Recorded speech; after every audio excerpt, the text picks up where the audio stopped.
Facility में अभी क्या कुछ जानकारी मिल पाई है?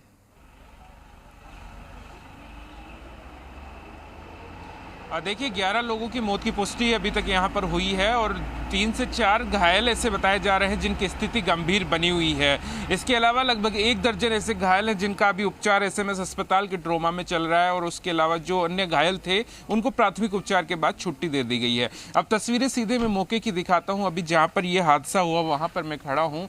ये जो हादसा हुआ है लगभग 2000 फीट की ऊंचाई पर हुआ। तस्वीरों में आप देखेंगे सामने वॉच टावर आपको नजर आएगा, जहाँ वॉच टावर पे फिलहाल सिविल डिफेंस के लोग भी मौजूद हैं, एसडीआरएफ के लोग भी मौजूद हैं, जिन्होंने एक बार फिर से यहाँ पर रेस्क्यू करना शुरू कर दिया है। रेस्क्यू अभियान इनकी ओर से चलाया जा रहा है कि रात के समय में अगर कोई व्यक्ति यहाँ पर रह गया हो, अंधेरे में नहीं दिखा हो, तो इस तरह से कोई व्यक्ति घायल वहाँ पर ना हो, ये यहाँ फिर से एक बार देखने की कोशिशें यहाँ पर शुरू कर दी गई है। क्योंकि रात को भी देर रात तक जो ड्रैगन लाइट्स है, जो रात को रेस्क्यू करने के लिए जो संसाधन है, उनके जरिए यहाँ पर रेस्क्यू देर रात तक चलाया गया था और सिविल डिफेंस के लोग फिर यहाँ पर आ चुके हैं। दूसरी तस्वीरें मैं नीचे की आपको दिखाऊंगा कि सिविल डिफेंस के लोग यहाँ पर मौजूद हैं, जो कि यहाँ पर रेस्क्यू करने के लिए पहुँचे हुए हैं। नीचे की तरफ यहाँ से धीरे धीरे ये जो सिविल डिफेंस की टीमें जो पहुँची है, अब वो लगातार ऊपर जाने की कोशिश कर रही है वॉच टावर जहाँ पर ये घटना हुई थी।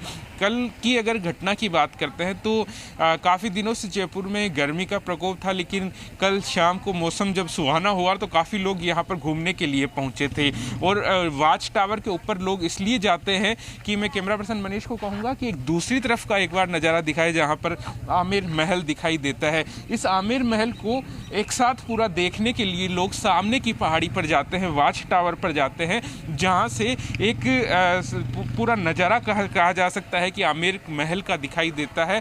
और इस जब लोग काफ़ी संख्या में वॉच टावर पर पहुंचे हुए थे, उसी समय आकाशीय बिजली वॉच टावर पर गिरी थी और उसके अंदर लगभग 3 दर्जन से अधिक लोग उस दौरान घायल हो गए थे और उनमें से फिर कई लोगों की उपचार के दौरान मौत हो गई और कुछ लोगों की मौके पर ही मौत हो गई थी। सबसे बड़ी बात यह है, कैमरा पर्सन मनीष को मैं कहूँगा कि फिर से एक बार पहाड़ी की तरफ दिखाए जहाँ पर वॉच टावर बना हुआ है। तो वॉच टावर के ऊपर जो लोग खड़े थे वो लोग करंट लगने की वजह से कुछ लोगों की मौत हुई, लेकिन कुछ लोग ऐसे भी थे जो कि करंट लगने की वजह से उछल करके पहाड़ी के किनारे जा गिरे थे या पहाड़ी के ऊपर जा गिरे थे। और आप देख सकते हैं कि कितनी ऊंचाई पर ये पहाड़ी है, लगभग 2000 फीट ऊंचाई पर ये पहाड़ी है जहाँ वॉच टावर बना है। तो वॉच टावर से जो लोग नीचे छिटक के गिरे थे, गिरने की वजह से कई लोगों की इसके अंदर मौत हुई है और कई लोग जो घायल हुए हैं वो गिरने की वजह से भी हुए हैं। अब ऊपर जो आप सिविल डिफेंस के लोग देख रहे हैं, एसडीआरएफ के लोग देख रहे हैं, वो फिलहाल तस्वीरों में आप देखेंगे कि रेस्क्यू करने के लिए पहाड़ी से दूसरी तरफ नीचे उतरते हुए दिखाई दे रहे हैं, जो कि आगे की तरफ जाकर देख रहे हैं कि कोई व्यक्ति वहाँ से उछल करके कहीं कोई व्यक्ति नीचे जाकर ना गिरा हो, पहाड़ी के दूसरी तरफ कोई व्यक्ति घायल अवस्था में ऐसा हो जो कि बोल नहीं पा रहा हो और पहाड़ी में कहीं झाड़ियों के अंदर गिरा हुआ हो। तो ऐसे लोगों की तलाश की जा रही है, क्योंकि यहाँ पर कौन लोग पहुँचे थे, किन्हीं के कोई परिवारजन तो नहीं है जो जिन लोगों की मौत हुई है, उन लोगों की यहाँ जानकारी जुटाने की कोशिश की जा रही है। हालांकि मृतकों के नाम यहाँ पर सामने आ गए हैं, उनकी लिस्ट यहाँ पर प्रशासन की ओर से जारी कर दी गई है, लेकिन उनके साथ में कोई व्यक्ति रहा हो या कोई व्यक्ति ऐसा आया हो जो अब तक किसी की नज़र में नहीं हो, लापता हो कल से, तो ऐसे लोगों की फिलहाल यहाँ पर तलाश करने के लिए रेस्क्यू चलाया जा रहा है एहतियात के तौर पर कि कोई व्यक्ति यहाँ पर नहीं रहा हो।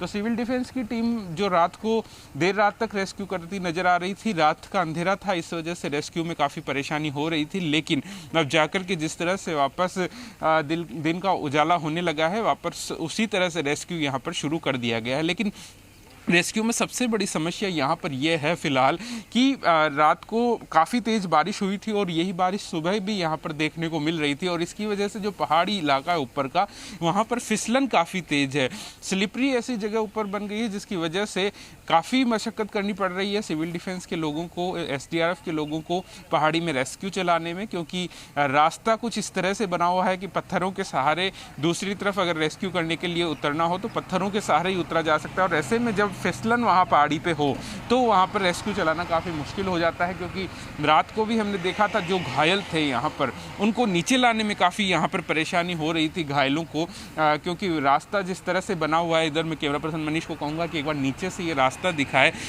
जहाँ से लोगों को रेस्क्यू करके नीचे लाया जा रहा था। तो ये आप रास्ता देखेंगे काफ़ी छोटा रास्ता है और काफ़ी ऊंचाई तक जाता है। तो एक एक व्यक्ति को लाने के लिए करीब आधा घंटा ऊपर से नीचे लाने में उसको लग रहा था कि अगर किसी व्यक्ति को रेस्क्यू करके नीचे लाया जाए तो लगभग बताया जा रहा है कि 27 से 28 लोगों को नीचे लाया गया था, घायलों को।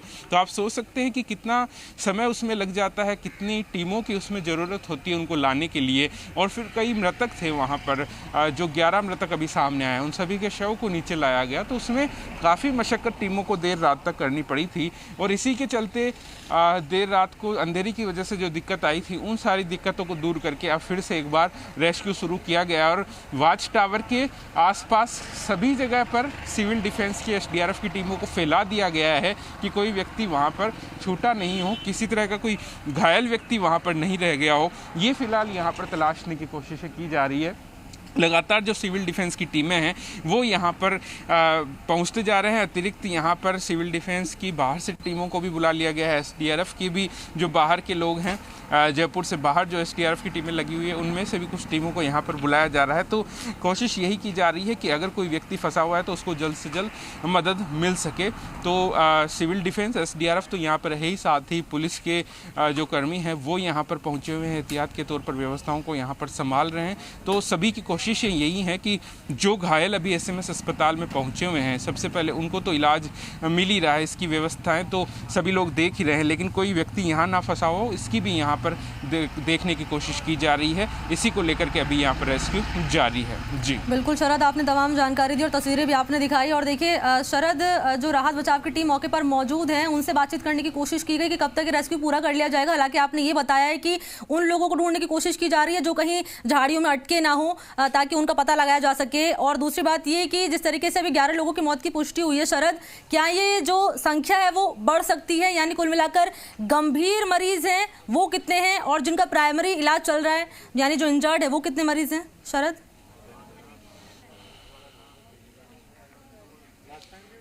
देखिए 4 ऐसे गंभीर अवस्था में मरीज अभी भी बताए जा रहे हैं जिनका उपचार फिलहाल जारी है। कोशिश की जा रही है कि उनकी जान बचाई जा सके। बाकी सबको यहाँ पर प्राथमिक उपचार फिलहाल दिया जा रहा है सभी लोगों को। साथ ही यहाँ पर ये तलाशने की कोशिश की जा रही है कि कोई व्यक्ति यहाँ झाड़ियों में ना हो। जैसा कि आप कह रहे हैं कि कितनी देर रेस्क्यू ऑपरेशन चलेगा, रात को भी यही सवाल था, लेकिन देर रात तक हम कह सकते हैं कि रेस्क्यू ऑपरेशन चलाया गया था। लेकिन पूरी तरह से अभी भी संतुष्ट एसडीआरएफ की टीमें, सिविल डिफेंस की टीमें नहीं हुई है, क्योंकि जो घायल मिले थे वो उन घायलों की जो दूरी थी वो वाच टावर से काफ़ी ज़्यादा थी।